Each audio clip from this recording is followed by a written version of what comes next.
کمزور اتحادی سے زیادہ بہتر طاقتور اپوزیشن، کیا بلاول بھٹو کو اپوزیشن لیڈر بننے کا مشورہ؟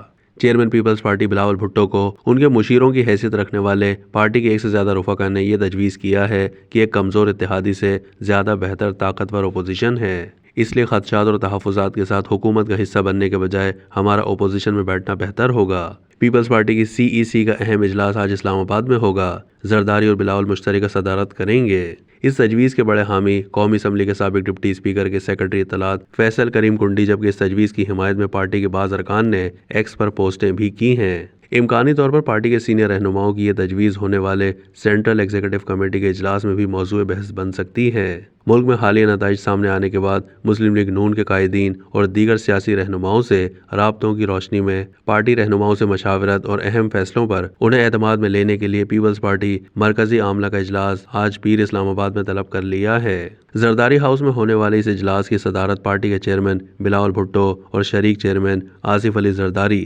مشترکہ طور پر کریں گے۔ اجلاس میں مسلم لیگ نون کے ساتھ مشترکہ حکومت سازی اور اتحادی جماعت کے حوالے سے اہم حکومتی مناصب کے عہدوں پر مشاورت اور فیصلے بھی اسی اجلاس میں متوقع ہیں۔ اس حوالے سے آئندہ کی حکمت عملی بھی اجلاس میں وضع کی جائے گی، جس کے تناظر میں پیر کو ہونے والا اجلاس انتہائی اہمیت کا حامل ہوگا۔